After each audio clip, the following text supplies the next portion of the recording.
just might have a problem that you'll understand. We all need somebody to lean on. Please, there is a load you have to bear that you can't carry. I'm right up the road, and I say good Lord, if you just call me. Ah, yes, indeed, of course, he gives you no more than you can carry. That is the message, that is the lesson, that is the moral of the story. And so, of course, whether you are individual or you are an institution or you are a country, he doesn't give you more than what you can carry. And let's see a little more about that inspirational piece that, of course, was expressed.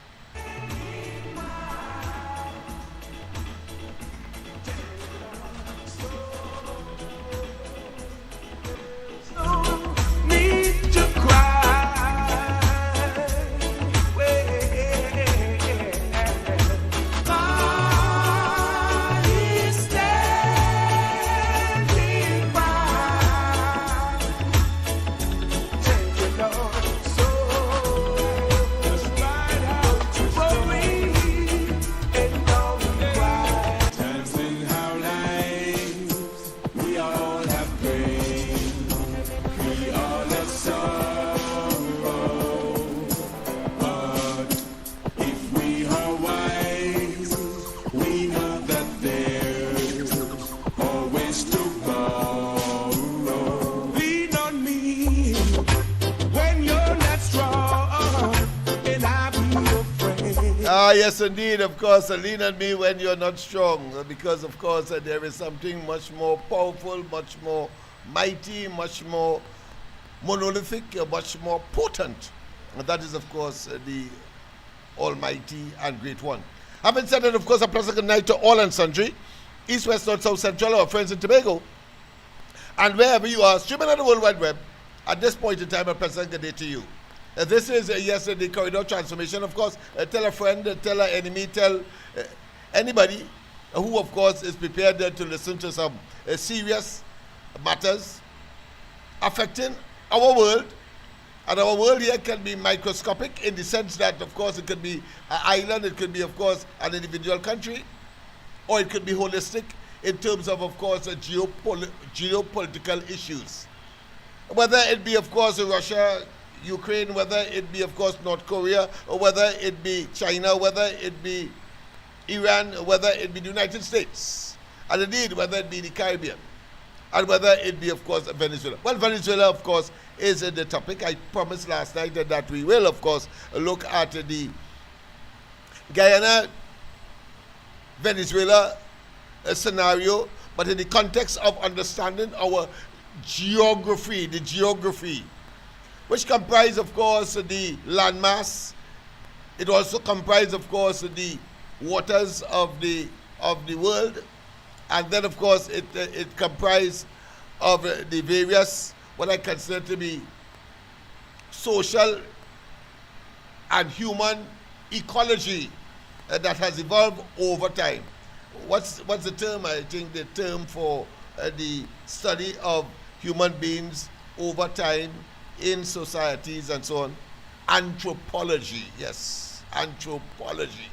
That being as it may, of course, we have Joshua here, young Joshua, of course. And you know, I don't say anything without, well, let's put it the next way.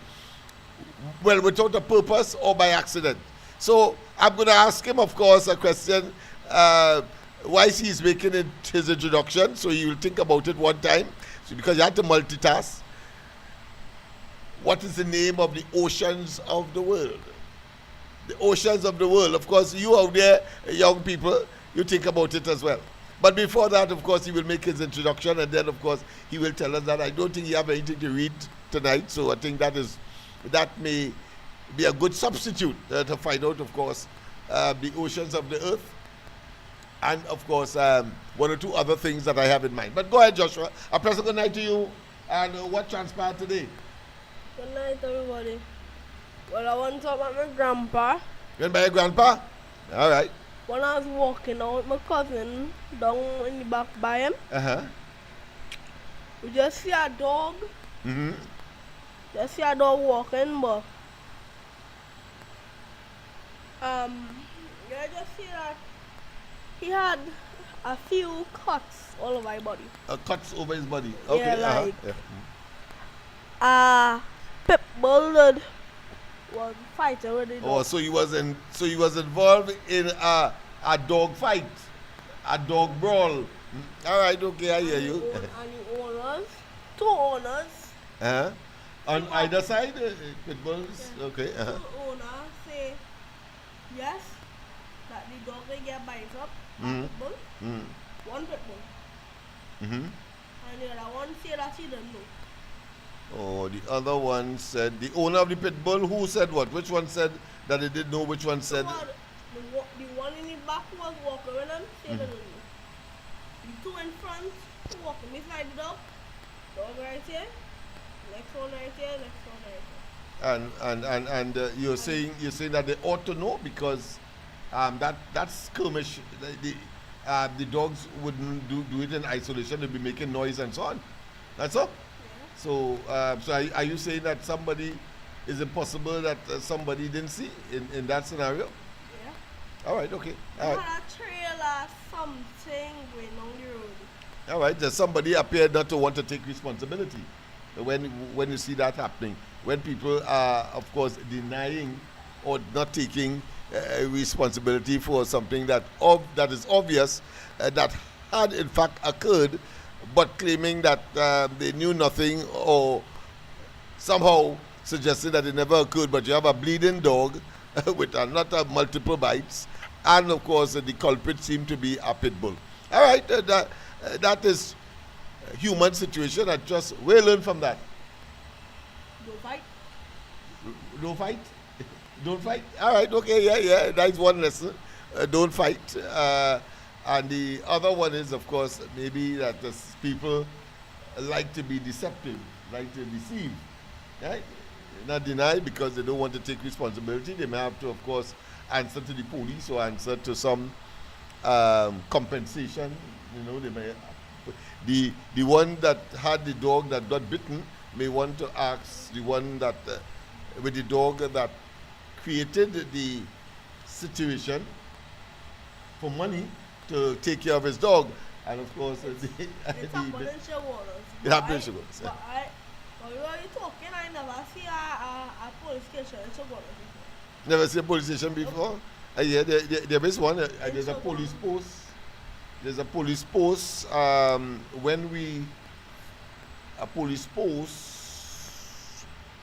When we go to nearby the father there, you know, by the roundabout, where we go by the Chinese grocery, there is a police post not too far from there, and then the Shogunas police station itself is in Shogunas proper, straight down, heading west, east, west, straight down west. All right. That being as because that wouldn't get you off the question that I asked and posed. Of course, the five oceans. No? Yes, no, of course I am asking. Pacific Ocean, Pacific Ocean, yes, one, yes. Atlantic Ocean, Atlantic Ocean, yes, very well. Indian Ocean. Indian Ocean, yes, very well. Oh, how much ocean do they have?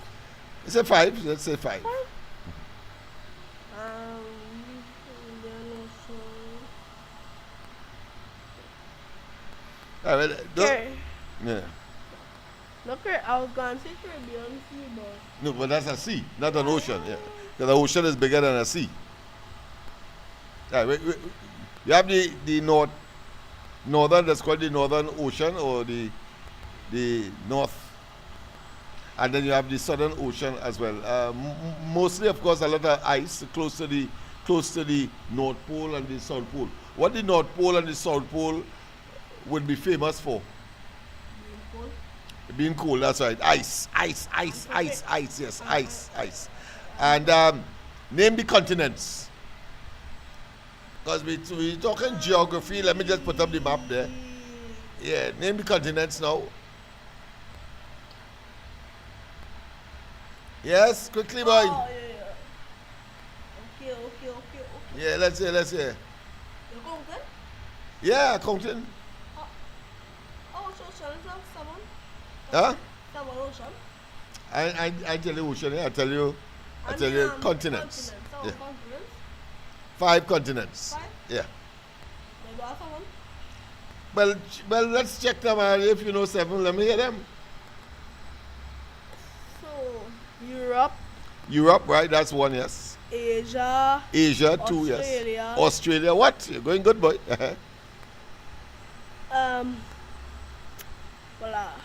No, not America, Not America. Yeah, America. Oh, America, yes. America. Yes.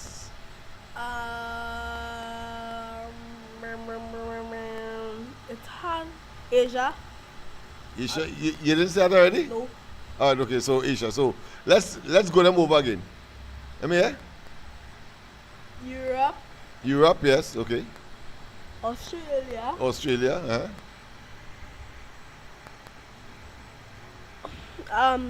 Africa, Africa, right? America, America and Asia. and Asia. You sure you didn't mention Asia before? No. All right, okay, all right, okay. All right. Count it back. Yeah, let's come to it again. I just feel as it's something like deja vu. But those are the continents, yes. America, Asia, Europe, Mm-hmm. Australia. Mm-hmm. Oh no, wait. America, Asia, Europe, Africa, and Australia. Oh, shit. All right, yeah. Correct. Of course, which is the largest of them all? America. America? No. Australia. No. Wait. Go ahead. Let me. I waited, of course, but we don't have much time because you have about just 5 more minutes. Asia small, so I'm Asia. gonna say Africa. Africa? No, neither. Asia? Asia, yes, Asia. It's something small, but it's the largest continent. We'll put a map of the world. I think we have a map of the world in this presentation that we have here. Let me just check and see, so you get an idea as to what we're talking about. Let me see. Yes, here we have it. Here it go. Let's pause it there. Right, okay. So there we. Oh, come on. Why it is a move? Let me see where. You pay and play. Oh yeah, put it and play, right. So I should yes still okay, let's go back there. Right. So there we have it. No, that's not a map of the world at all. That's a map of America. Right. Alright, so we don't have a map of the world it look like. Let me just check still and see. For those kids who are not familiar, look at here, yeah, we have one. Alright, yes, so there we have it. And well, of course, let me just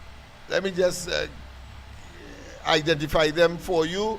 Yes, indeed. We have, of course, America. Let me just change this color so you would see the line properly as distinct, right? So America. So that's this whole place here. And behind Joshua Head. Behind Joshua Head, and then come back here. So, yeah, so this is America, right? That's America. Notice America is divided into North America. See the one on top, North America. You have a piece in the middle called Central America, and then you have move your head. Yes, and then you have South America, which is the topic that we're going to discuss. That's the whole American continent, right? Yeah, but why it's so far from America? It's so far from the United States. You see, United States is one country in America. Huh? Yeah. America is really a continent, and in it has. Let me just for correction again. Here is the United States. The United States here. That yellow piece there, right? And then it also has in it Canada. Notice that this piece here is Canada. So, Yeah, and then of course and then you have of course other countries like inside of here, you have Honduras, Nicaragua, Costa Rica, Panama, and so on. Like Central America, yeah. Central America. Just using the name, I asked you to remember it now. And then, of course, the next part of it, you have, we have South America, where Venezuela and Guyana, which is the topic we want to focus on, is located. If you would only move your head, right, we'll see, right. So that piece is South America. Right, okay, right. So if you did that, right. Then, of course, let's go to let's above that. So you cleared it. Let's go to Asia. I know. Let's go to Europe first. So Europe is this piece here, and then it comes so bam, bam, bam. So there's Europe, yeah. Looking like more countries than Europe? Yeah. So there are plenty of countries inside of Europe. Just as how we have several countries inside of America. So The continent is the big thing, and the countries are inside of these continents. That whole thing is Europe, Yeah, that little piece that you see there is Europe. Right? And let's go to the largest continent now, so you will get an idea as to why we say it's the largest. The largest continent is this one here, which is Asia. All of this, all of this, all of this. Yes, all of this, all of this, all of this, all of this, all of this. I finished yet. All of this, all of this, all of this, all of this, all of this, all of this, all of this, all of this. Yes, Russia is in Asia. Well, part of Russia is in Asia, yes. But China is in Asia. You see, you notice that India is in Asia. Not so? You see, there, look India, look India down here. Let me put that different. Unfortunately, I don't have that. We don't have that technology, but this piece here, this little piece here is there's India here. So you see India there, and then next to it is China. All right. So that's the other continent that we want to talk about. So we did with America, we dealt with what? With Europe, and we have just dealt with Asia. Let's go to the smallest continent. Oh gosh, I was going to ask you that, but all right, okay, my mouth slipped. But I'm going to ask you about the smallest continent, which is of course is this one here. Let me just make sure and get it. No. Which one? Which one is that? Which one is that? Which one do you think? I feel it's like Australia. Look at here. This thing well, here. you didn't even let me see it. No, it's all right. It's all right. It's taking too long. We don't have much time. So this is Australia. Notice what's the difference between Australia as a continent and the other continents that we just did. It's very small. It's very small, right? So it's the smallest one. But waiting, it's surrounded by water. The island. So it's an island continent. It's so big that they call it a continent. All right? So it's an island continent. So it's the smallest continent, but it's an island continent because it's surrounded by water. Notice that Europe is not totally surrounded by water, neither America, and neither, of course, the final one that we're going to deal with, which is what? Which one we missed out so far? Your head blocking it, you know. Africa, right? Africa is here. Here.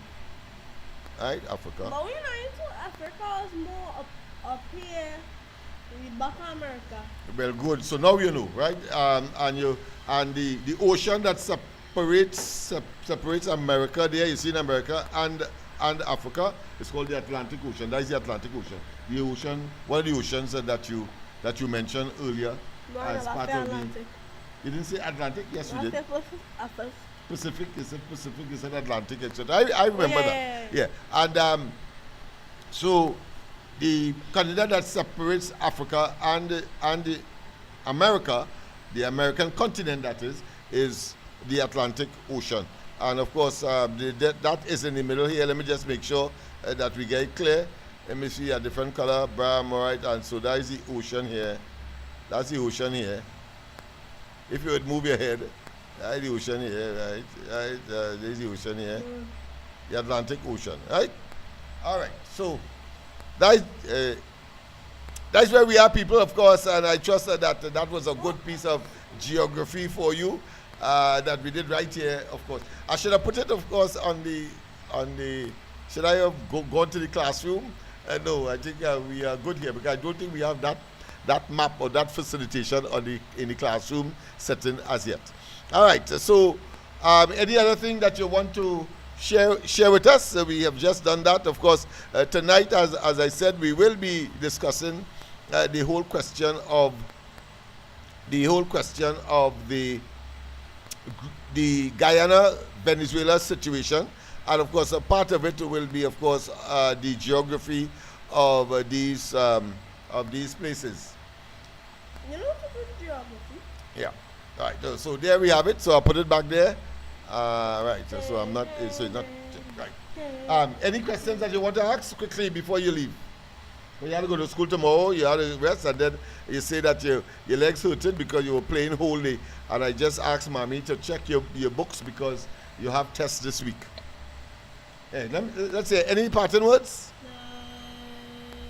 Go up to the mic, man, and talk to man. I think if not, take 2 steps to the rear, and of course get out of here.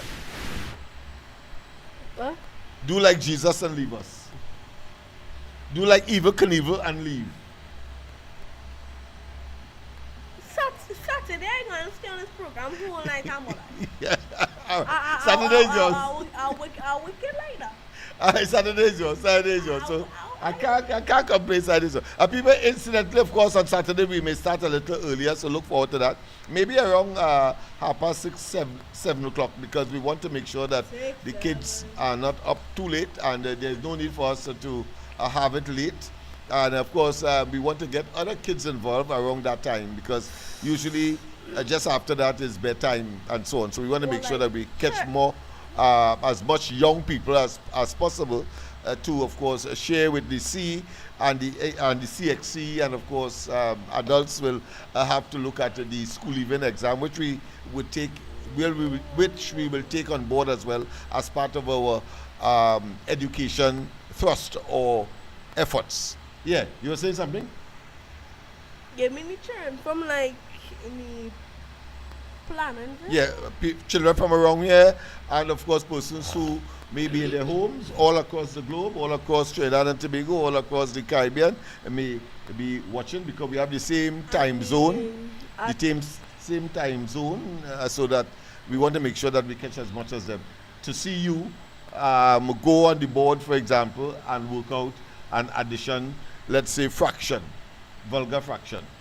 We will deal with a decimal and the percentage later down the road. I know that is where you are at this point in time. Yeah, but why are you staying so long on vulgar? We take so long because I want to make sure that you understand it before we move on.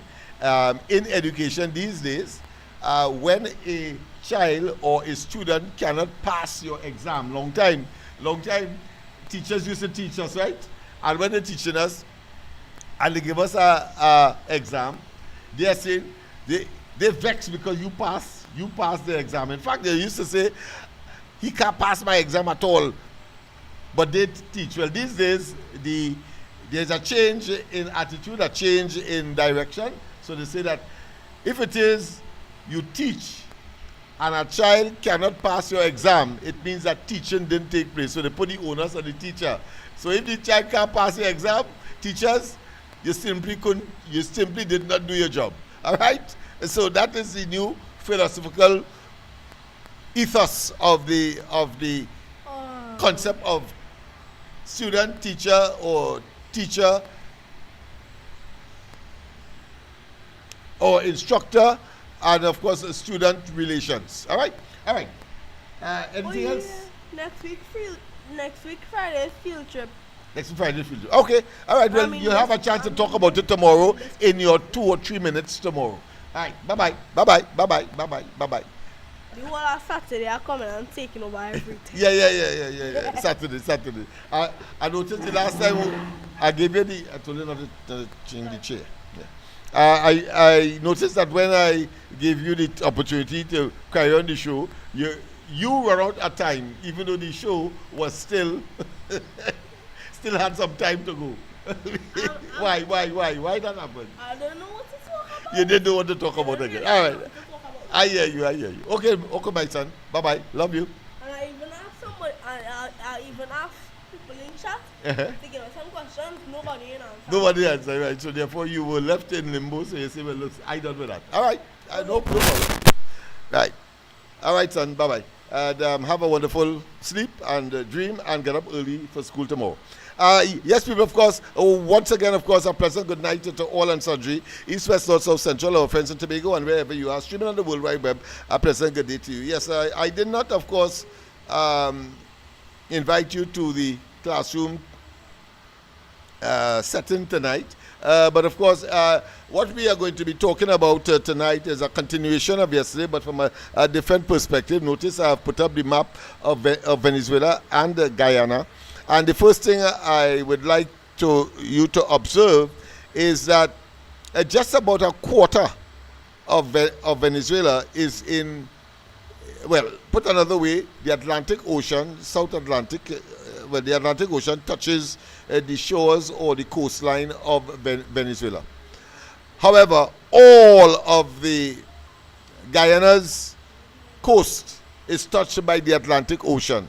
That is something very important, because last night we talked about the distance from Port of Spain to Caracas, and therefore the argument, because I'm coming with something else tonight as well, because it's a recent development to where, of course, some NGOs have come together and they are talking about the zone of peace idea. And as we said last night, we must have a serious problem with that kind of what I consider to be amorphous, irrational, incongruent, and what I consider to be desultory ideological position without, of course, addressing the practical and the variables and the issues that have created, of course, the cause for people to say that the Caribbean must be kept a zone of peace.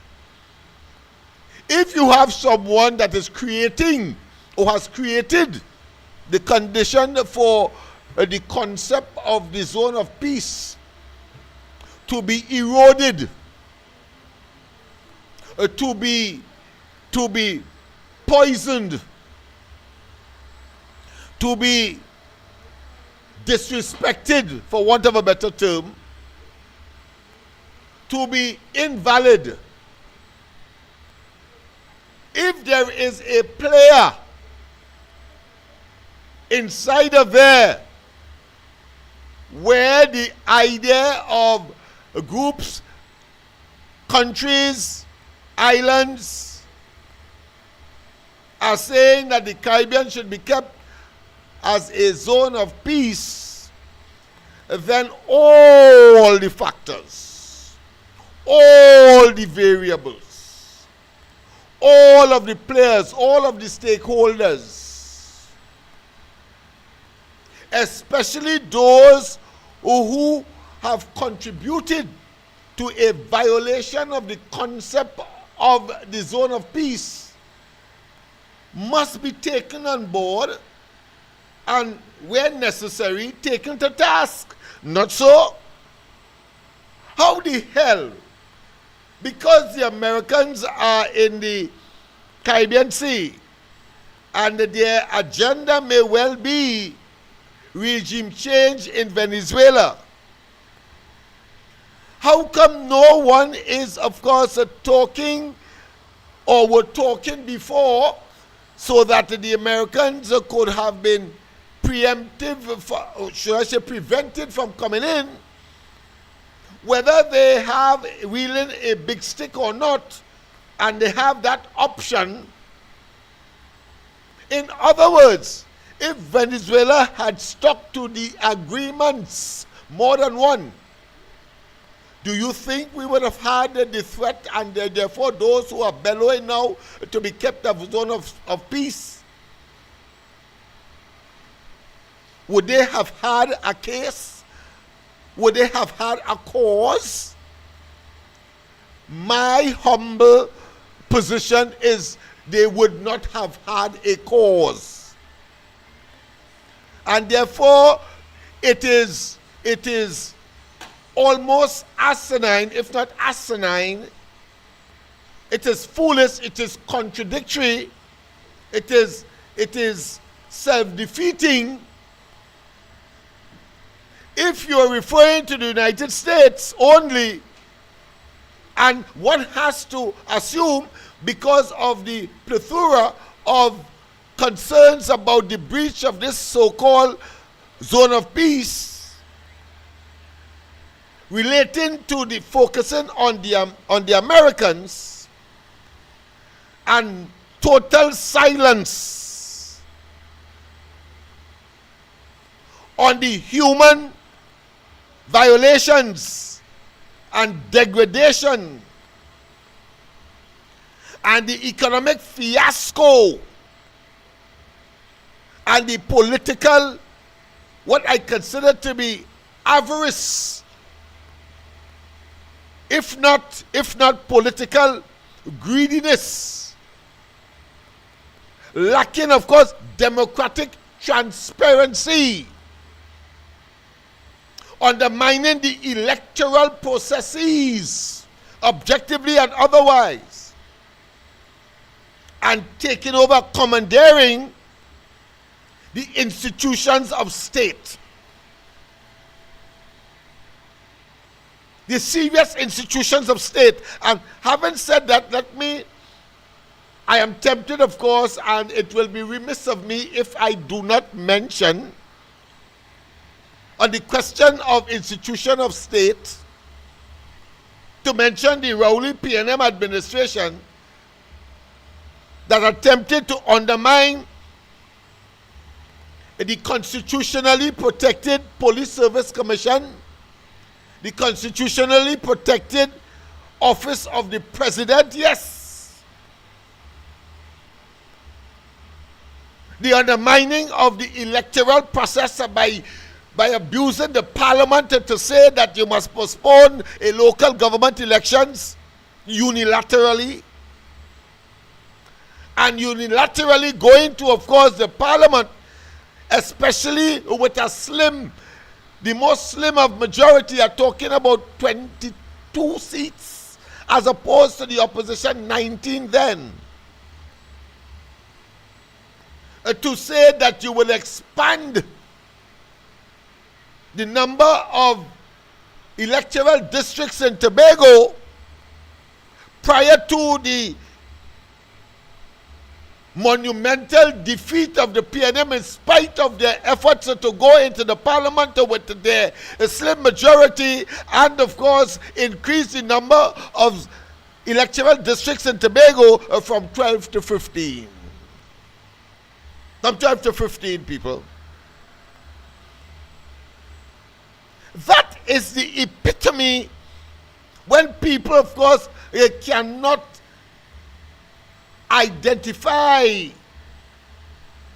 comprehensively, objectively, and analytically a situation such as this that is so detrimental, not just to the region. And the region here means, of course, the CARICOM region or the Caribbean region, but I'm talking about the hemisphere itself, the Western Hemisphere. Well, and they did that. They contravened those fundamental principles of non-interference, non-influencing, and engage in undermining in order to get what? To stay in power. Well, Maduro did the same damn thing and has done and is doing the same thing. How come he is not brought over the coals? How come? If only for practical, pragmatic, academic, if you want, and to set the historical record straight. You see, today I read where JTOM, of course, headed by Roger, Anthony Roger, and a number of other organizations. Tomorrow morning, of course, we will go into details on the ground report. where they are talking about keeping a vigil for the Caribbean remaining a zone of peace. Not one of them. And of course, where they have gone, they would normally assemble by the American embassy. What does that tell you? No, I will feel much more comfortable and to at least ascribe some element of neutrality. Nobody, of course, is concerned with one side or the other, even though they are claiming that, but going to the American embassy with their vigil and not going to the Venezuelan embassy that is not too far from, of course, the American embassy in Port-au-Spain. So they can't claim that one in Guayari and they have enough people, even though, of course, in these so-called movements, there are a little more than 50 people. Or should I say less than 50, to be more specific. So there is where we are. You cannot, for Christ's sake, not look at the genesis, not look at the other causative agent or agents, and then focus on a response, because that is what the Americans present is all about, a response.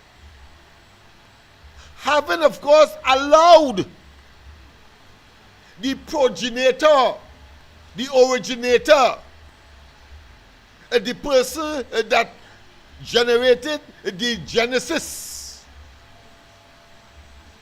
the people that created, of course, from the embryonic stage. This is a situation that has called out to these people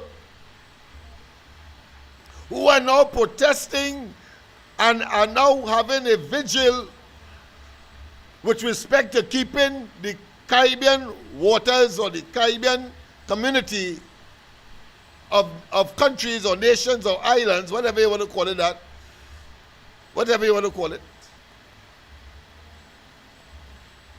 a zone of peace. Why? Why is it appearing increasingly that it is taboo to call out the Venezuelans? Why? Look, there is a saying that it takes two to tango. And while there is ample blame to go all around, the fact of the matter is that you cannot absolve, you cannot extinguish, you cannot be biased in the face, of course, of the assembly of an American armada poised, of course, to take military action. And as the reason for their calling out, their coalescing themselves into this vigil is because they believe that there is an impending attack on Venezuela. But nobody is saying what Venezuela did. They're not even saying whether Venezuela deserves to be attacked. They just come up with this idea as some kind of epiphany that yes, this is supposed to be a zone of peace. Full stop. That is mad people action. Mad people. But let's go to the lines. A pleasant good night to welcome to the corridor. Welcome to the corridor. Pleasant good night. A pleasant good night to you, Uncle Lennox, and all your listeners. Yes, ma'am. In all sundries, east, north, west, and south. So, Uncle Lennox, all to your listeners, share the life. and Share Dollar by Uncle Lennox could tell all you that hypocrisy is worse than witchcraft. And that is what Rowley governed for 10 years and hand over the mantle to Stuart Young. And Penny just get a little 10 days work to hold on to the position to keep the PNM supporters calm. So the zone of peace is for the PNM supporters to keep calm and let Penny make herself an embarrassment till Stuart Young come back for the leadership. So the zone of peace is that big building the bill. They're supposed to tell us how much peace and material was donated by who and what if that is kicked back, and how much pieces and places contractors give in buying a square foot. That is the zone of peace. And when a group who say they saw the emancipation of African people standing up for peace, and the last 10 years, you see 600, right, in 1 year, African brothers dead without Maduro and America consolidating the armed forces outside the international water. That was Lavante supposed to be a place of peace, a zone of peace.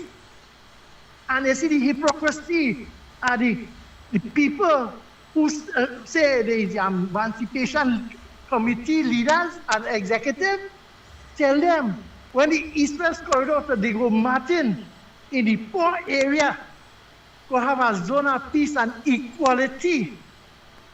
That is when all your organizations serve all the purpose. And yes, I like how Roger and all of them come out and they want a zone of peace.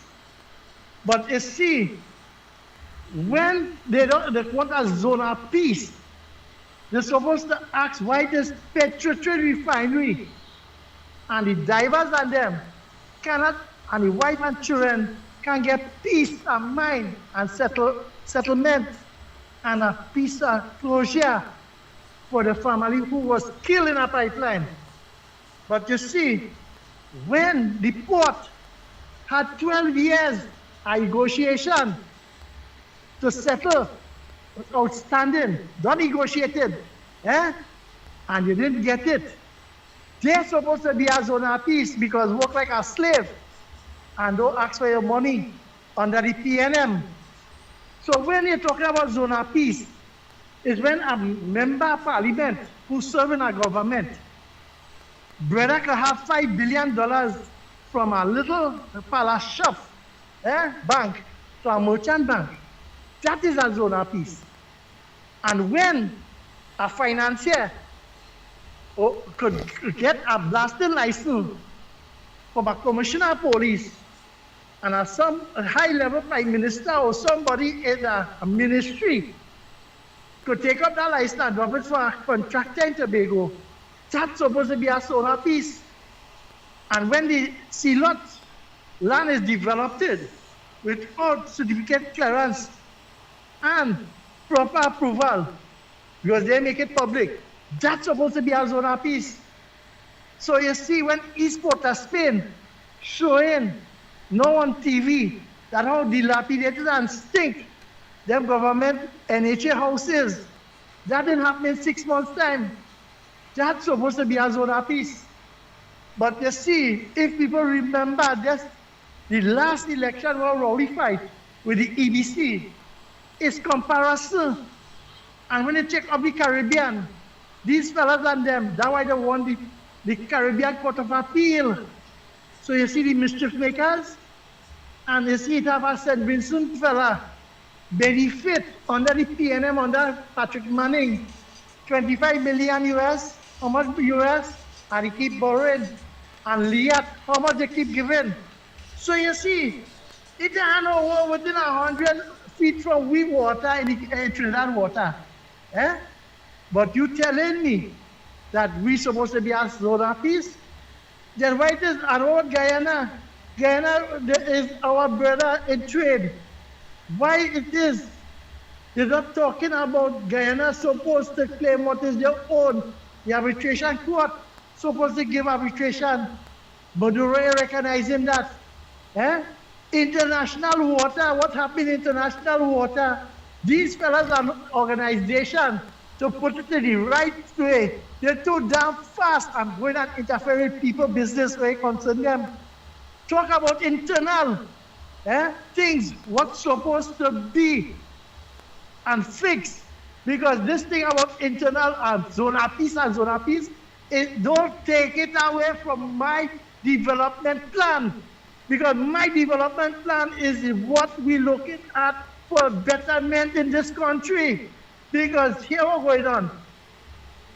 The last regime signed agreement, but they tell you what is the country supposed to benefit from it. Why Roger say, right, that how much percent out of the Dragon gas and the 30 years lease what Shell have, how much we will benefit annually for a year from production. And what is the kind of gas we will get? Because you see, as the PLM lost election, a methanol plant and a nitrogen plant closed down. And they go on the way because all the time, gas shortage. So you see, let me hear them think now why it is and how much it is. Yeah? What the country is supposed to benefit and what is the turnaround we will get for annum from this deal. Let me talk about that. The coca manatee, the Laura manatee, the coconut, the sip. Let me hear how much is it put in that platform on them. Yeah? Send inspectors to check them platform on them. And let me see the output. Them is the thing. But don't come with no zone of peace diversion because it have ministers, $1.4 billion and contractors benefiting. And then you have a contract where they send to do work on a road. They borrow two sets of money, $1 billion for road repairs and one for a study. Where that money go on? To be distracted from the zone of peace. Because here what's going on. Jump high, jump low.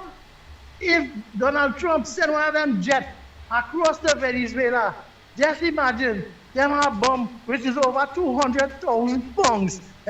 Just imagine they went up the Middle East and they dropped two little 35,000 pounds.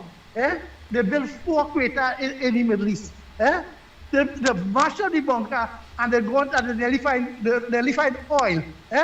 So if they drop that in Venezuela, we cook. Why they don't go by the embassy and protest as they say, Uncle Lennox? They will have to go. Go and say, no war. Which one the war is?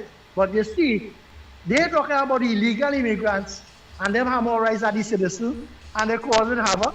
So Uncle Lennox, a pleasant good night. Thank you very much. Thank you very much, of course, for that. Skillful, of course, superimposing the substantive issue, superimposing on the substantive issue of Venezuela, of course, the Americans, and of course the hypocrisy surrounding the so-called zone of peace and the protest or the vigil that some people are engaging. Of course, not identifying the elephant in the atmosphere. But of course, the caller skillfully, of course, said that there should be a focus on the local scenario, and of course, did go into details about a number of issues, including, of course, our energy industry, whether it be gas, or whether it be what is happening at Point Lisas, etc. And I think that was a skillful way of having these people focus on what is significant and relevant to Trinidad and Tobago. But let's go to the line. We have someone on the handset. A pleasant good night. Good night, Lennox. How are you tonight? I'm fine. Oh gosh, if I know it was you, I would have asked you to call back to go on the system. I had to use my phone. Yeah, call back so I can get you on the system. All right? So we do justice to your contribution. All right. Yes, indeed. All right. So so there we have it. But of course, tonight, as we said last night, let me just do some reiteration or some revision. Slightly, of course, I'm not going to burden you with that, except to say that the United States Armada is centered in the Caribbean Sea, just around here, right, about 200 miles. I was reading something after we spoke last night, and it's just about 100 and something miles as well, so it's less than 200 miles. From where? From the capital of Venezuela, which is Caracas, somewhere around here. Somewhere around here, right? Somewhere around here. On land, right? Somewhere around here. And of course, we showed where it was impossible, and there are absolutely dotish, puerile, obtuse, inane, and certainly idiots that would want to tell us that when the Gravely anchored here in Trinidad, somehow a war would have been launched from Trinidad. Look, the arrow is pointing Trinidad there to, of course, well, let's say to Caracas, over 600 miles. What I said, why would you want to do that with one ship when you have about a dozen of them just off the coast of Venezuela facing Caracas, which is just about, as I say, between 100 and 200 miles away? So the hysteria that was created by Penelope Beckles and her bunch of what I consider to be ignoramus, and I have to say so, even though, of course, they pretend to know. And if they know, they have perpetrated a cardinal deceptive sin onto the people of Trinidad and Tobago, making them panic buy, etc., etc. Some war coming, some war started from Trinidad, with the Gravely being here. Of course, the government put us on the right path and told us that they were here for a specific purpose, to do some kind of exercise militarily that they are accustomed doing, signed by Rowley and the PNM at one time, and it continues, of course, with the present administration, with the counterparts, or should I say, with the agreement and the cooperation of the American military and, of course, their agencies. The fact of the matter is that it was innocuous. The fact of the matter is that there was no war preparation agenda. It was exactly what the government said. Kamala Prasad Bisesa, as Prime Minister, said that they were here for military exercises. The military experts have said the same thing. And everything occurred, if you want to call it, serendipity, a confluence of what I consider unconspired, or put another way, a confluence of actions that would have been predated, arranged. And of course, I had to say that just like Penny want to make excuses for her accommodating the Venezuelan ambassador around that same time. Around that same time, Penny wants us to accept that she had an arrangement with the Venezuelan ambassador to visit her office, opposition office in Trinidad, long before any Gravely would have come to Trinidad, or the bellicose language that are being, of course, vehemently crisscrossing across the Gulf of Paria between Caracas and Port of Spain. She wants us to believe that it was pure coincidental, in other words. You know what I say she wants us to believe that it was pure coincidental that the Venezuelan ambassador, around the time of the panic and the hesitance and the anxiety, that she and her colleagues would have caused, and the very fact that the Venezuelan ambassador visited around that time, she wants to tell us that, listen, it was prearranged long time. The Foreign Affairs Ministry knew, and it was just by happenstance. But if you want us to believe that, Penny, then you have a duty as a public official, as a parliamentarian, as head of the official opposition, because there are unofficial oppositions as well. But they may be opposition to the opposition. In other words, opposition to the official opposition, like myself. I want to accept that. But the thing about it is, why can't you accept that it is coincidental that the American gravely was here and had nothing to do, of course, with the impending or any kind of warlike activity that you and your cohorts had projected onto the population that created panic buying and, of course, unnecessary anxiety. That is what you should be considered. And other than that, you have no conscience. You are unconscionable. If you want forgiveness and you are not prepared, of course, to say that too could have been a confluence of coincidence. Let's go to the lines. A pleasant good night. Welcome to the corridor. Good night, Lennox. It's me again.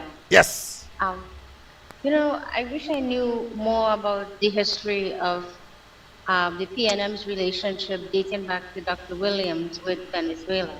We don't need to go during colonialism. I'd like to learn more, and I need to read up on it. I'm sure the documents available.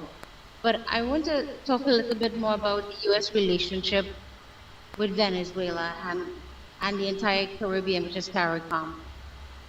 You see, this is from a policy perspective.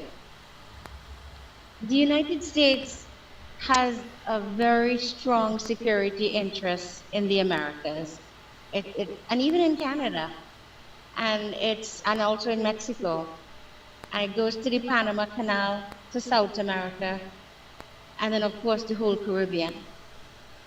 And I say that they have a security interest because they do have a lot of weapons, first of all. They have a lot of intel services, security, privacy issues, weapons, and most of it is also economic issues. Because the United States is a very capitalist country. They're not socialists. They're not like any of our Caribbean countries. They're pure capitalists.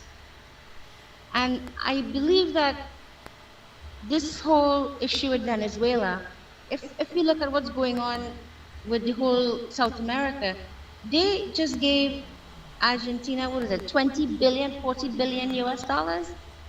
Javier Milei, and he shares a lot of ideologies like the United States. Same thing with the guy from El Salvador.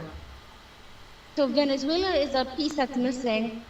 They also want to keep an eye on Chile, Peru, and even Brazil and other parts of South America. The reason why I'm saying this is because they don't want any kind of political stance to go against their policy of capitalism. Do you know what I mean? Because it just, right. And so China, when China started getting in the picture in the 1990s, remember when China started heavily trading in the Caribbean and dropping money everywhere? China was looking for ports to do more exports because China now is in the capitalism game. And they took the United States knew that Japan, I think it was Japan, had a close relationship with China at that time. They were controlling parts of two ports in Panama. And when Trump came in, they took control over that. They bought a 90% interest, and now the United States control two major ports in the Panama Canal, at the front and at the end. And they also now have, they have Guantanamo Bay, which in Cuba, they've leased that piece of land there since the 1900s. And so they have a very strong presence in our entire region. But Venezuela is the one country that just goes against what the United States wants. And we know that they want the oil, and there's lots of gold, and there's a lot of minerals in there. But let's face it, Venezuela only has 20 million people. The United States has 320 million people. And the United States is fearful that Venezuela is continuing to get weapons from Russia, which is all the way across on the other side of this planet. And China is all the way on the other side when the United States is our next door neighbor. Do you understand? They want everything to be totally okay so that they don't have to worry about security issues, weapons coming in from other countries, being sold to other Caribbean islands, or being sold to South American islands or South American countries. They have this ideology where they need control over this entire region. And of course they'll respect sovereignty and all this stuff, but they'll say that. But they want to keep promoting their policy of capitalism. And there's nothing wrong with that. They have a right to that. But we have a right to exist. But since we are so close to a very powerful country, we shouldn't rock the boat, and they won't rock our boat if everybody trades fair and we're doing things the right way. But Maduro has been there for a long time, and he hasn't shown any interest in improving the quality of lives of his own citizens. And 8 million people left Venezuela. And you could say, yeah, because of the sanctions, but Maduro he's not spending the money when he had it on infrastructure, on like what Chavez was doing with education. Maduro was being very corrupt, and he was also allowing drugs. Drugs have always been flowing through. But I believe that this time now, like this term with Trump, I think they're going to get rid of him. Because he made it publicly known that the CIA is already there. They're trying to create a coup. They want to change the regime. He's not going to come out and say that, because on paper, he's going to have to say, well, it's drugs. We're going to enforce the Monroe Doctrine. You know, Russia and China have no business being on this side. We don't need Europe on this side, because the Monroe Doctrine protects our hemisphere with the United States. And that's why it was written up, to protect that no invasion would ever happen to the United States. And you could see that that's a fear, you know? If China has control over many ports and then Russia starts coming in, that's a real threat to the United States. Am I right? And you know, so they're trying to protect their interests. But I feel like with us and in the whole Caribbean, I feel a lot of time got wasted in not, especially with the Rowley administration, where there was no transparency and they were kissing up to Biden, and they just didn't, you know, they were wheeling and dealing at midnight in the shadows, and we really didn't know what was going on. Because we're not getting information from Venezuela. How many of you get Venezuelan newspapers? Do we get broadcasts from Venezuela? Do we see the news every day of what's going on? No. So we have to rely on what information we're getting. And Venezuela gets a lot of its information from Cuba. So Cuba and Venezuela share a lot of information, and they also share oil and other resources with Russia, But, especially but, with weapons. but if I may interject here, Go um, ahead. I would love to hear your perspective on those persons who are claiming that the area should be kept a zone of peace based on some Yeah, declaration in 2014 thereabout or whenever. that, But that no, whole no, thing. just now, let me just finish. Go ahead. What I want to find out from you, the information that you just gave that is so concise and pellucid, have you heard any of those who would have been claiming, whether it's past leaders or current leaders, or indeed those who are now advocating for some kind of vigil to maintain a zone of peace? Have you been Never. hearing anything No. from them about the historical antecedent that has led, of course, to the possibility of an attack on on Venezuela? Of course, have you been hearing that? Because you just said I'll tell you what they're the gonna do. iniquities Yeah, of Venezuelan leaders and the trauma that they have put their people through, etc. You have said it. I have not heard anything like that from these so-called leaders and advocates. Go ahead. So I just want your opinion on that. Well, I would say that this whole zone of peace, when you have a zone of peace, you have to find out what it is. What is a zone of peace? It's where everyone agrees. If you're a sovereign, then it's no military action, and all of CARICOM should agree, and all the neighborings around the area where we are surrounded with, other countries, we should all be on the same page where we agree that there should be no military interaction. Or But no don't you military think? Don't you think But nothing. that the entire story, just now, don't you think that the entire story should be told? The entire story, the role of Venezuela in creating this possibility of jeopardizing or infringing this zone of peace idea. Don't you think that that should be told by those who are advocating for a zone of peace? Don't you think so? Well, they can talk about it, but it's too late now. I don't think it even matters. We could write about it, but the United States, Trump has already made a decision. You don't send a ship like the Gerald Ford down to the Caribbean Ocean. You know what I mean? You don't do that. That ship was up there in Yemen where they're fighting the Houthis, a real war. We have 5,000 soldiers coming here, not soldiers. These are guys who fly warplanes, jets. Yeah. They So hardened combatants. Hardened combatants. All right. Very much so. No, there's one more thing, and they're giving him two options. Yes. Maduro can either give up and jump on a plane, but he'll have to take all his staff with him, or he could have the military right now is supporting Maduro. They're on his side, so he's got a powerful military around him.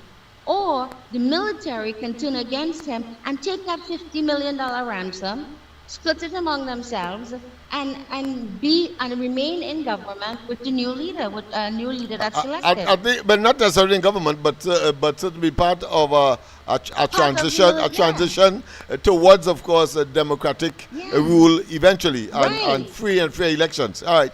Okay. Thank you. I think that would be the way to go. All right. Thanks. Yes, indeed. Because I have yet to get, of course, a direct response from the caller. So I realize that she's a bit hedging a bit when, of course, I ask a direct question, and that is why it is, or shouldn't those who are advocating a zone of peace and those who are looking to have or to hold a vigil tell the whole story? To respond to say that it's too late now, I thought that was not an appropriate answer. The answer is directly whether or not they ought to also share that with others through their mouth, or through their mouthpieces, or through their writings, or through their advocacy, and that is yet to, of course, manifest itself. Right? The answer would have been obvious, but I thought I would prefer getting a direct answer on that direct question. But let's go to the line. A pleasant good night. Welcome to the corridor. Good night, sir. Marbella in the house. Go ahead, Marbella. Hey, Mr. Lennox. Mm-hmm. You see, you remember when our Prime Minister was saying, don't pay the property tax, and then but he was telling the people that if you don't pay, they're going to fine you a $5,000 fine and all kind of thing, and she was saying, do not pay the property tax. Yes. See me now, I run and I get my money from $200 a year to $1,600, and I went and I pay my property tax. Wow. And then I can't get back my money, right? Right. And she say, well, that was all your fault. I told all you not to pay it. Right. Our Prime Minister saying no. People in Trinidad and Tobago, please do not panic. Please, and we're still not listening because they're making now. You find the people who get really rich overnight now is the people in the groceries. And the other thing, Mr. Lennox, you remember those Houthis in this African country, right? And they had that same aircraft carrier. You ever see an aircraft carrier screeching tires in the water because unknown people, they are like the poorest country in the world. They had this most powerful, so-called most powerful country in the world running for their life because the first missile hit the aircraft carrier, and them missiles from come and say, well, they want peace, the Houthis want peace, so they had to leave. It was a flogging of the life they was getting, and these American soldiers really people giving them far more credit than they deserve. They are like the most coward human beings on the earth. You remember Vietnam? I remember Vietnam. And they had to, I saw the film where there was the news when they was dumping all the helicopters and all kind of thing in the water when they were running for their life from Vietnam. And Vietnam was about like the poorest country in the world. So I am saying, if they try now to invade Venezuela with respect, we really shouldn't be disrespectful, sir. We should not be getting into the politics of these people in Venezuela because everybody know, even the American general who is in charge of handling the affairs that is taking place with the United States and Venezuela right now, he said that Maduro and these people, they are not narco traffickers. Everybody know we come in there for the oil, and which is a really terrible thing, and we should never, with respect, we should not be promoting or propagating these people as like some kind of force. And one of our brothers here talking on his show, saying that there is the most powerful army in the world. How much more than 2 years now that NATO, the whole of Europe and the United States trying to defeat Russia, and it seems like they're getting a flogging of their life. And now all our brothers and sisters in China, and most of them, panicking, boy. Panicking, they're running down the groceries. They even come this evening, they tell me I should go and buy some extra groceries and all kind of thing. I said, for what? You understand, Mr. Lennox? Yeah, I hear you. Thank you for allowing me. No problem, my friend. I heard the callers, of course, attempted to what I consider to be reduce the potency of the American army and its war machine. And of course, he made mention, which of course are historical facts, the question of Vietnam and the crushing defeat of the Americans there. And of course, in Afghanistan recently as well, they had to pull out. But of course, the program with our Prime Minister and the team that was the proposals and the plans they have for Trinidad and Tobago. Watch now, and it's like I was dreaming. All right. Well, I'll be talking about that tomorrow, both on the ground report and, of course, tomorrow night. But Yeah. here the joke, the biggest joke for this year is now like young man Mm-hmm. and with a barat. He claiming that was Mr. Man. Yeah. I'll mention that tomorrow. Yeah. That's a joke. Yeah. But we'll talk. We have our next call. All right. Yes. All right. Go ahead, caller from Laventil. Go ahead, Laventil. Good night, Mr. Lennox. And Good night to you, my friend. Go ahead. And good night, to yes. Mr. Lennox, I hate to say this, I have a number of questions to ask you, but I hate to say this, yeah? No problem. Can I am shop talk now, man, talking just now, because I could tell him frankly and outright. He doesn't understand what he's speaking about. Because right now, Russia getting a tail kick left, right, and center. Imagine Ukraine with the little drones and thing, they're mashing up Russia all out. Yeah. Russia in real trouble. You know, so many parts of Russia right now, they without fuel, they without electricity, they without a lot of number of things because the Ukrainians and them mashing them up. You can imagine that? Yeah. But anyway, Well, you know, this is a democratic program, so whilst you may not agree with a caller's position, but one has to accept the fact that you have to defend his right to speak. But of course, if he's speaking nonsense, that is also his right.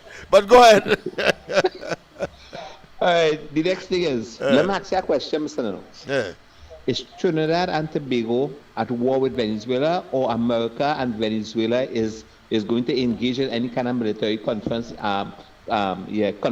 So now that you have asked a direct question, and I think I have to give a direct answer. Trinidad and Tobago is not at war with anyone. Right, they have made it very clear, and of course the potential for the Americans and Venezuela to have a conflict is real. Right, that is how it is. But there are people who will not want to answer that, and because they will have to answer why and what role Venezuela would have played in causing that to be, even though of course America, but of course the last caller or the caller before you would like to make us believe that is not so. But of course I wanted to mention to him that of course you would have had places like Panama to of course certify the potency of the Americans. The defeat of Saddam Hussein in Iraq. You would have also had the Grenada scenario.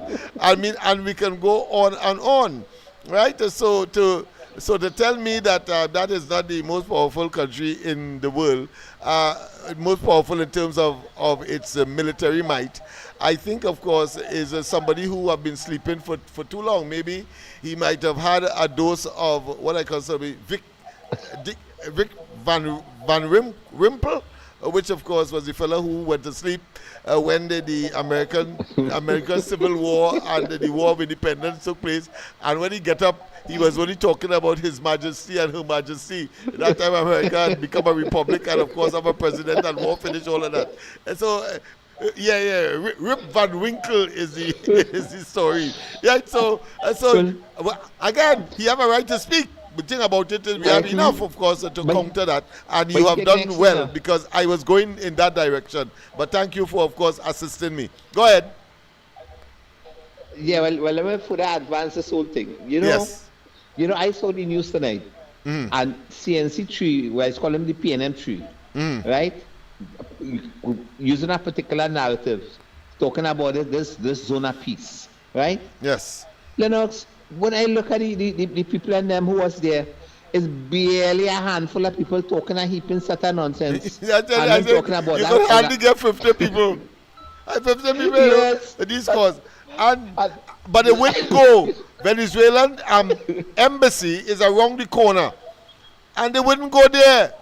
If you're really about a zone of peace, then you have to ask Venezuela to conform to acceptable norms that will prevent the merciless onslaught on their own people that has, of course, destabilized the region by the migration out of this country of over 8 million people into surrounding and, of course, other countries such as Trinidad and Tobago that is creating, of course, the stability and fomenting the possibility of war. Let's not waste time. Exactly. Or put another way, infringing the concept of peace. That's So all. you telling me, yes? So you telling me nobody in action, Maduro, hey my boy, how come it Nobody, is that you have all none them of people and them. them running out your country? Yeah, How none of come nobody in them. action here? And they know why. But as I said last night, it was about ideology. The big bad wolf America, everybody has this not phobia, not fear, but animosity against, because they flex their muscles. But why not?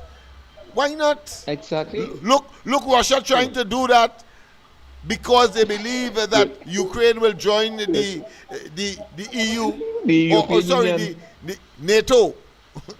Yeah, NATO, NATO, sorry, and sorry, therefore, yeah, and right. therefore they start to flex Yeah. the muscle. I mean, they say the war would have finished in a couple of weeks, but it's now about 3 years.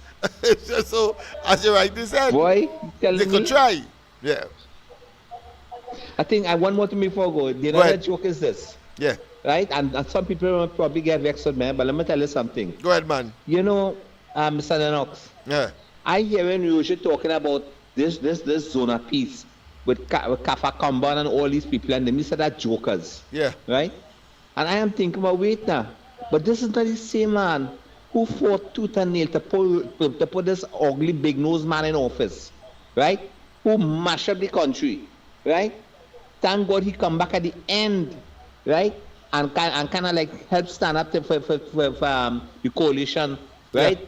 To help win this election to end. Because remember, from what I see, this is my personal belief. From what I see, it appears that this big nose man was selling out this country to Venezuela and China. yeah. You understand? It's clear. Right, It's from clear. what I see, Yeah. right?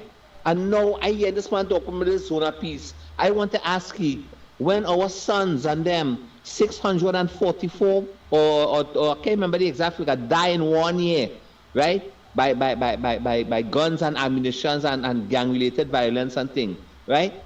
How he related to that? Right? How he related to that? We don't produce guns, we don't produce cocaine, we don't produce none of these things. But let our sons and daughters are being not only traumatized, but are being violently killed by these very same things, right? That we see today in our country. And he talking about a zone of peace. He can't be serious. And that is the kind of conversation and the kind of utterances I expect from callers. Because, I mean, you have to be able to be as balanced as possible and objective as possible, even if you may be biased or subjective, because it takes two to tango. And what Kamala Correct. Prasad Bisesa and the present government is doing in this maelstrom of antagonism is to try to navigate a way where Trinidad and Tobago could become, or should I say, have or be a beneficiary, or put another way, does not have much to do and benefit from whichever way it goes. Because if the Americans right. are dealing with what you rightly said, those cocaine and of course those persons who bring contraband here, whether it's guns, etc., and the Americans are doing it, and we don't have the expenditure or the wherewithal or the technology or the logistics or the material resources in order to do it, and the Americans are doing it for us vicariously, and then Trinidad and Tobago could only be better for it. Less murders, less guns, and of course give us a chance to develop the economy so that everybody could, of course, live a life that we all aspire. And that is what I see in terms of the government Mr. and its Lennox, efforts in this particular scenario. Go ahead. But Mr. Lennox, that is a win-win situation for Trinidad and Tobago. That's right, You understand? exactly. And if people Yeah. cannot understand that, well then them can be living in this country. Something agree be with wrong you. with them. I have another caller on the line. Okay. Yes. Well, I'll go now. Yes, right, ma'am. but thanks for the call. No problem. Right? Pleasant good night, Mr. Takarigwa. Are you there? Lennox, Yes. you hear me good? Loud and clear, my friend. That's why who talk about America in covered and all this thing. That's called a right policy. Yeah, but it's ideology, they're playing bigger.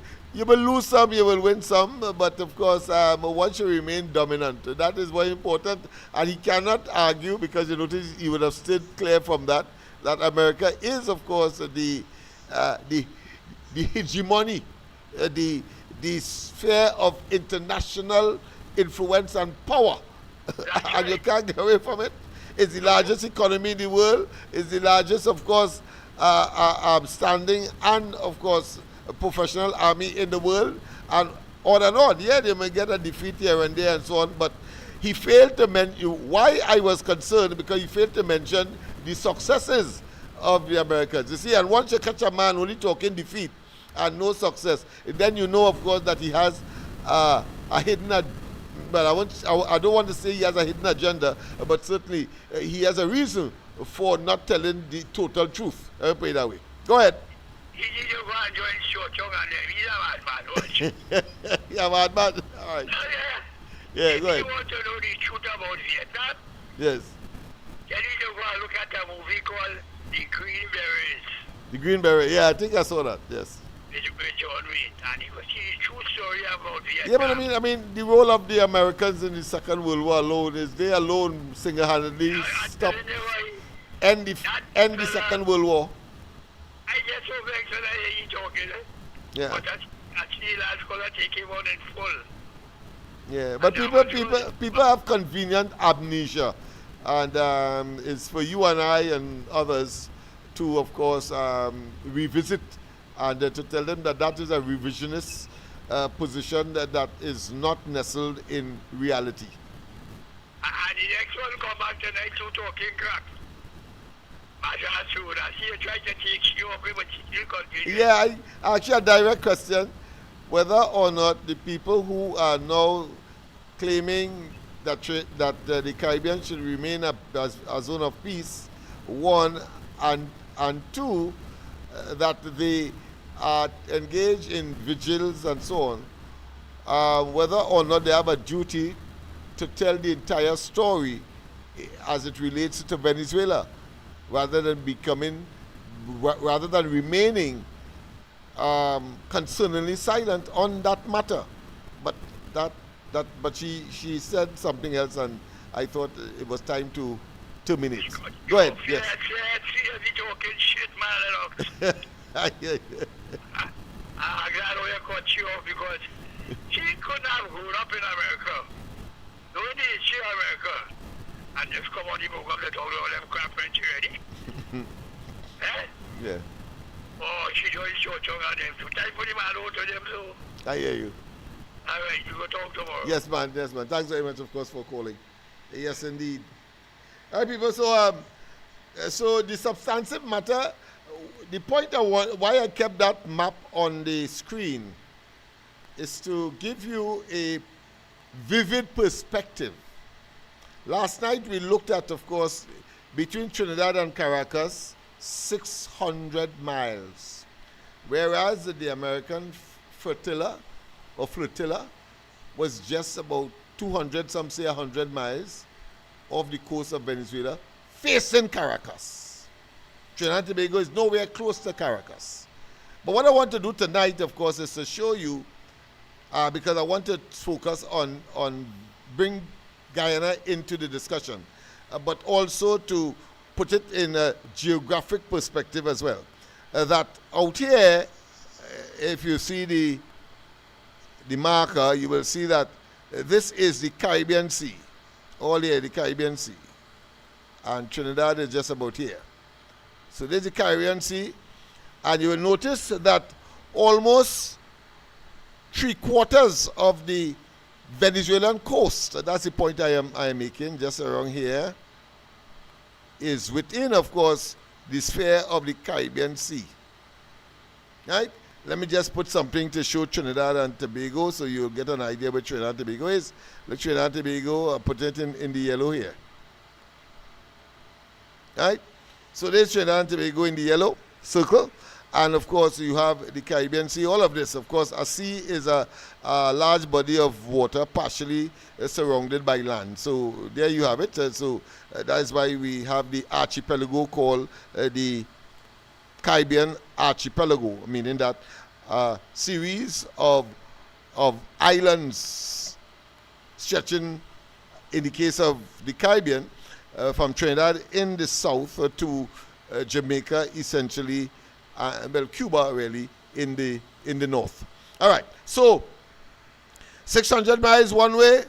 So I cannot overemphasize the fact that it couldn't have no war. That war vessel, that ship that docked here in Trinidad, the Gravely, it came on a specific mission as identified by the government. But Penny and them will have you believe that somehow they will let go some kind of missile from Port of Spain here into Venezuela, when of course the entire fleet or their war machine on water is lurking just outside Caracas. In international waters, yes, but just around here, Caracas, around this area here. So it is impossible. I cannot overemphasize the kind of hogwash, the kind of gaslighting, the kind of nonsensicality, the kind of misinformation, the kind of disinformation that is the PNM. And of course, I want to say at the same time that it appears that its propaganda machinery has collapsed. To make such an obvious, I wouldn't even say a mistake, but a piece of disinformation and misinformation as part of their propaganda machinery that clearly they spit in the sky and it fell in the face and had no effect. They shoot themselves in both feet. But let's go to the lines. A pleasant good night or welcome to the corridor. Good night, Lennox. Good night, my friend. Yes. Kendrick. Yes. Go ahead.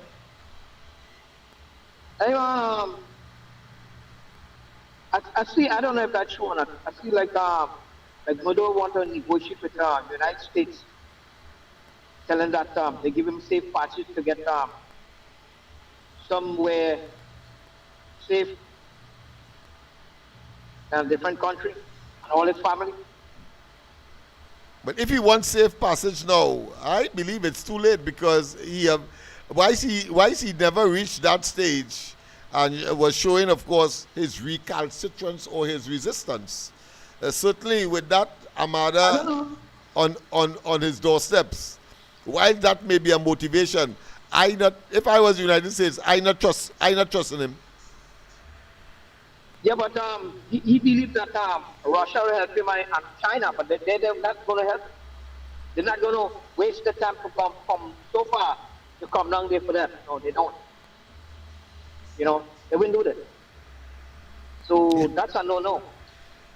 Yeah, so the days for negotiating has gone. He had ample time, 1, 2, 3, 4. I mean, you could check the amount of time that he has engaged and then renege. Engage, renege. Try buying time all the time, until, of course, the inevitable is now here. And the end is therefore here as well. Yeah, Mr. Lennox, I don't know if that man prays for the power hungry. You got so much money and maybe gold, all kind of stuff for your family. If you don't go, man, save your life. And if he had allowed free and fair elections, he would have still had wield some influence in Venezuela, become the opposition in Venezuela, and live to see another day through the democratic process. But he decided, of course, to steal the elections. He decided, of course, to, by force, coercively remain in office, influence all the major institutions, as I explained earlier, that Rowley attempted to do here in Trinidad. And then, of course, dictators don't survive, especially, of course, in an atmosphere such as that of the Western Hemisphere, where the most powerful country in the world resides. How you expect to get away with that in perpetuity or without any kind of what I consider to be consequences of a negative nature for yourself and those who you have lured into this what I consider to be vortex of total destruction. But go ahead. Yeah, but Lennox, but I give him a chance now. He asked him to do that, and he kind of ease up some sanction from him. Mm. But he ignored it, and he went and he lied. He lied. He lied for United States. He lied to say he was going to have fair election, but he did not do it. Mm. He power hungry. Yeah. So what he gets, what is coming to him Is where you look for. What you get is where you look for. Moving forward. That's all. Right? You're right. What else you line on? Look at Raleigh. All of them was behind him. All of them behind him with the election. Who knows? They was behind him with the election that had, when the Woodrow, when they had election. Who knows? Raleigh them involved. And Stuart Young. Who knows? I have no doubt in my mind when Rowley was part and parcel. Once Rowley is involved in something, bet your bottom dollar, he is a partial or a co-conspirator or a partial brainchild of the whole initiative, trying to save Maduro. So they come up with this zone of peace idea without indicating what Maduro has done to his own people and the region, all of which are negative. They fail to address those what I consider to be elephants in the atmosphere that they pretend, or put another way, they choose to ignore. Yeah, but Maduro in bed with Russia, China, Korea, and Hamas, and all of these people, and Raleigh now engaged with him. Therefore, you like him. That's right. Birds of feather flock together. Birds of feather flock together. You are bad talking United States, and you have family living United States. You ship money over there. You ship money over there in the United States. You're going over there for medical attention, for like you say, you in California. Yeah. But yet still talking about, so what did you want? That is how dunderheaded these people are. To me, all of them are suffering from, of course, intellectual, cognitive, cerebral decline. It appears that they are totally senile and not in sync with the reality of their own circumstance and the world around them. But the double face, man. That double face. Yeah. Make up your mind. Look at this. Look at this thing is going They on. want to have the cake and eat it. They want to play big and bad, when in fact they are nothing. Right. So look at this thing. Look, I shooting recently. Now let's change up. But we were shooting recently with this woman. Somebody drive by shooting. Right? Yeah. It's all right. They say what they say, zone of peace. Yeah. Zone of peace starts from your home. It's still going on.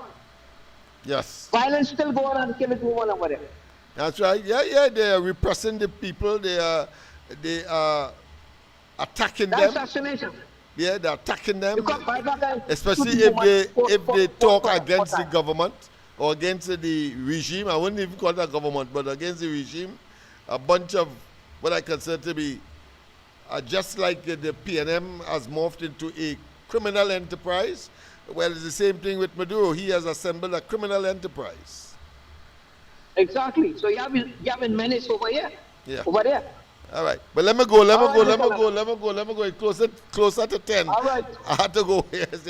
People, I didn't realize it was so late. It's a minutes to 10, and we normally would have to cut off at 9. But let me just complete that geographic stint that I wanted to share with you. And that is, of course, as I said, look on the screen again. You will see, of course, the arrow. All of this is the Caribbean Sea. All of this is the Caribbean Sea. Caribbean Sea, and coming down to Trinidad and Tobago here. That, of course, on the eastern side of the Caribbean Sea, that archipelago you will see from Trinidad go right up to Cuba. Well, that encompasses or engulfs the Caribbean Sea. But outside of it, let me just put a different color so you will see what I'm talking about. Outside of there, you have this body of water here. Right, this body of water here, coming down here, this body of water. All here is the Atlantic Ocean. So lesson for the students who are watching, that of course you would see, therefore you could conclude that about 3/4 of Venezuela is washed by the Caribbean Sea. From here, come right down here, is washed by the Caribbean Sea. And just about a quarter, we are just averaging, we don't know the actual number, but or the actual distance. And then from about here, so come down, is of course the Atlantic Ocean washing Venezuela, and then it goes right down to, of course, Guyana. The point I am making is that Guyana is totally washed by the Atlantic Ocean. Has nothing to do with the Caribbean Sea. But a substantial part of Venezuela is in the Caribbean Sea. That was the geographic lesson that I wanted to share with you. And of course, let me just make sure we get something to identify. Let me see what color should look differently. Right. So this is Guyana here, Guyana here, Guyana here, and of course that shaded portion with the light green is of course the Essequibo region. But of course that dark blue line that you see there represents the Atlantic Ocean. The purple, of course, is the Caribbean Sea. And you would see, of course, Trinidad is right in between there. Let me put it in yellow so you will understand where Trinidad is. Trinidad is just about here. Right? Just about here. So our eastern coastline is washed by what? By the Atlantic Ocean, obviously. And, of course, those parts that are on the eastern side, you'd see, of course, is in the Caribbean Sea, as well as, of course, part of the west is also washed by what is called the Gulf of Paria, and therefore, of course, is a very safe port because it is on the leeward side of the island. The island, of course, being protected in the north with the northern range, and of course, as you know, the wind and of course a breeze is named from the direction from which they occur or they come. So therefore we have the northeast trade winds washing, of course, or should I say coming into Trinidad and Tobago. Let me just put something else there so you would have an idea as to what I'm talking about. And then, of course, I could say that I completed my exercise. And then, of course, this is there's the northeast here. So, northeast, the north. I'm going to put an N here, north. And then E for the east.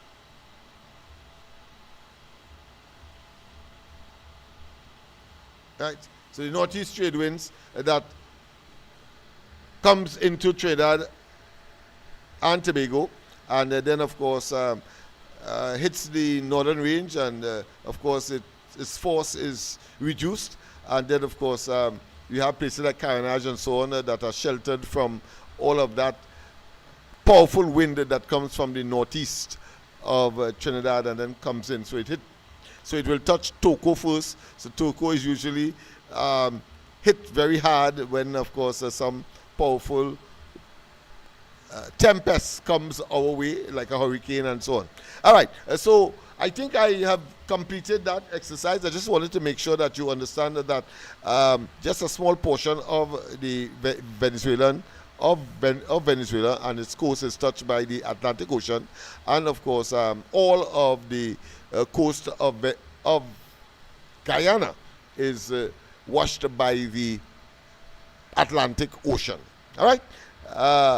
And of course, the argument yesterday with respect to the distance and the impossibility of the war starting from Trinidad narrative of the PNM, I think that would have been dispelled, and therefore you have a fair idea as to what the reality is. This is important that we show practical things so that people get a visual idea, and therefore that is retained, and therefore you can argue and say, man, you're talking nonsense, because of course the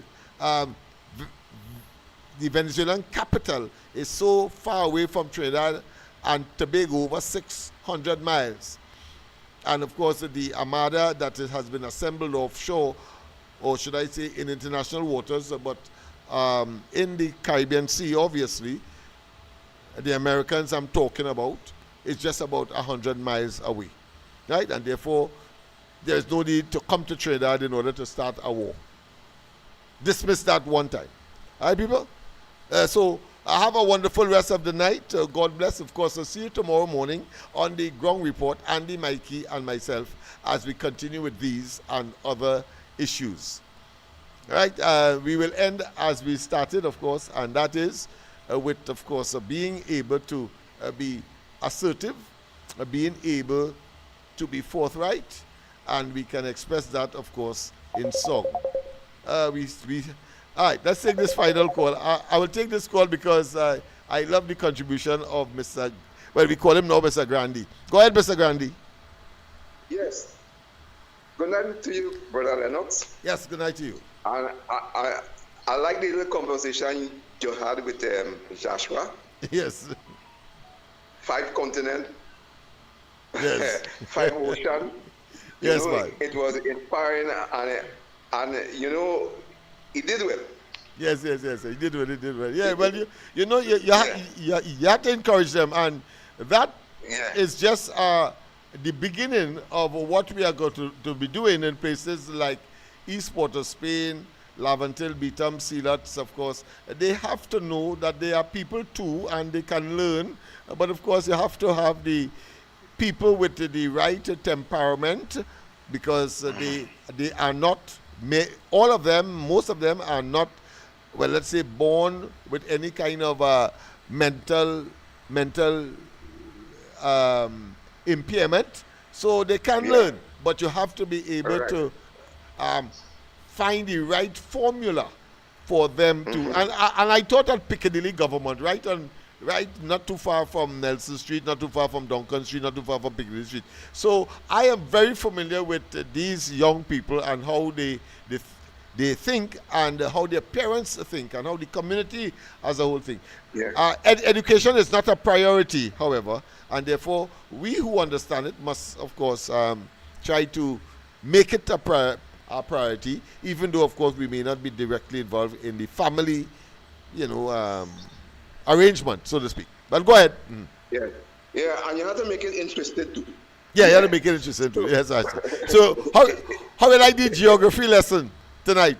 Well, very good. That's what I'm saying, because that is something that all children will like to know, because it's important that they know. If they know something out of context, it within the rhythm. That is what they're supposed to know. Yeah. To take the next step forward. Yes. So I'm gonna ask you this. Go ahead. Well, I see you're enjoying on maps, and I think I'm showing which one and which one. What I want to know from you is which one the zona pieces. Because I see what you're thinking there. No problem. I want to go there, Mr. Smith. All right, let me just rub off this and get it to you one time. The sort of piece of which these people speak, these hypocrites speak, is here. Let me just I can do it now with this. Is here. The Caribbean. Right? Don't trade that here. Back here. That's the zone of peace they're talking about. Yes, but that's the zone of peace. What I would like to know is how we could get there, because I listened to the news tonight and I hear a man sit down in a motor car waiting to be told, because he had a breakdown on the Moruga side, and waiting for roadside assistance, and he was murdered. Right? So I don't want to live in a place like that and know it have a zonal peace outside it. I want to know if I could go there in helicopter or by boat.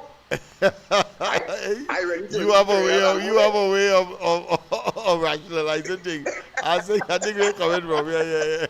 Yeah, because if you can't get here, you want to know if you could take something and go there. I hear you.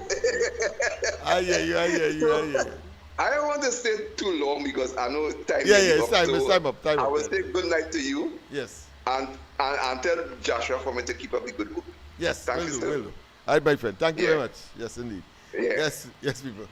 All right, okay. So that was our last call, of course. A zone of peace. Well, you've seen it there with the purple and, of course, the green part of it to fill up the space to suggest that that is the zone of peace. The Caribbean Sea and, of course, Caribbean countries on the outskirts. Remember, a sea, of course, is a large body of water, partially, of course, surrounded by land. Well, of course, you're seeing the partial surrounded by the archipelago, a series of islands called an archipelago from Cuba in the north. Let me just point out Cuba here just to make sure that we are clear, because I don't want to leave any stone unturned. So just in case, of course, let me see, let me put a different color there so you get it. Yeah, yellow here. So Cuba up here, look here, we see the bottom of Cuba there, right? Two, of course, Trinidad in the south. Look, Trinidad right around here. Right, not in Venezuela, but just around here. Right, it's not perfect, but at least you get the idea. And don't forget, of course, Guyana is entirely in the Atlantic Ocean. Only a small piece of Venezuela is is touched by the Atlantic Ocean. But nonetheless, Guyana is considered to be part of CARICOM because of its historical and colonial past. All right, that being as it may, of course, have a wonderful rest of the night. God bless, and we'll see tomorrow night as well on the Corridor Transformation, where we're going to be dealing, of course, with that as those persons who claim that they're having some kind of vigil. And let's examine their track record, because one of which, of course, is a member of the coalition of interests, very, very active. But, of course, I will disclose some additional information as far as the functionality of LOVE, my party, LOVE, Laventille Outreach for Vertical Enrichment, in the coalition is supposed to be engaged in. All right? That being as it may, of course, let's go back to this very thoughtful lesson in song.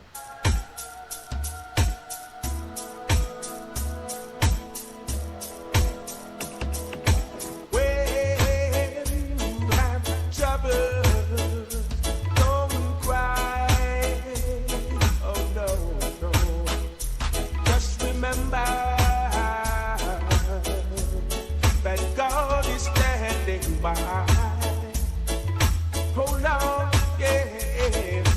When you have heartaches, don't cry. Oh no. Just remember that God is standing by.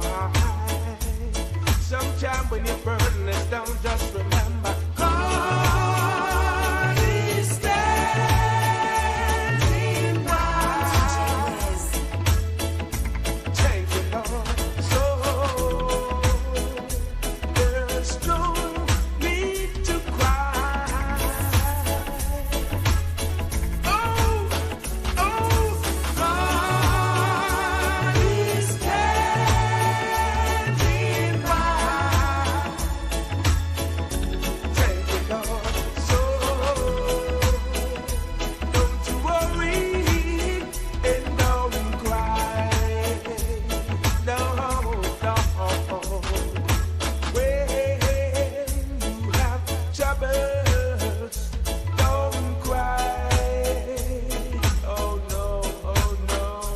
Just remember that God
by. Hold on, yeah. When you have heartaches, don't cry. Oh no. Just remember that God is standing by. Sometime when your burden is down, just remember God is standing by. Thank you, Lord. So there's no need to cry. Oh, God is standing by. Thank you, Lord. So don't you worry and don't cry. No. When you have troubles, don't cry. Oh no. Just remember that God is standing by. When your cup runneth over, just remember God is standing by. Thank you, Lord. So there's no need to cry.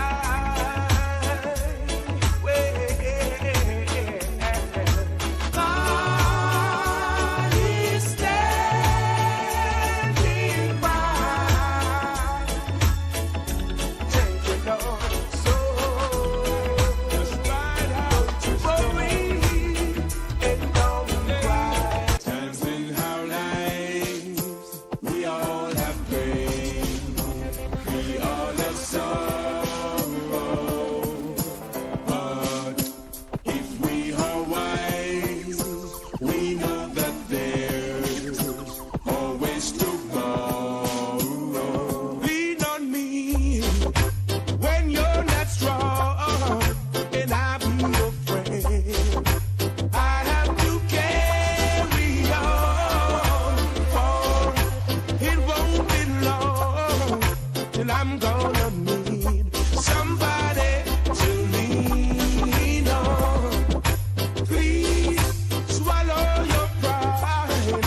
If I have failed, you need to borrow, for no one can feel none of your needs that you won't mention. You just call on me, brother, when you need a hand. We all need somebody to lean on. I just might have a problem that you'll understand. We all need somebody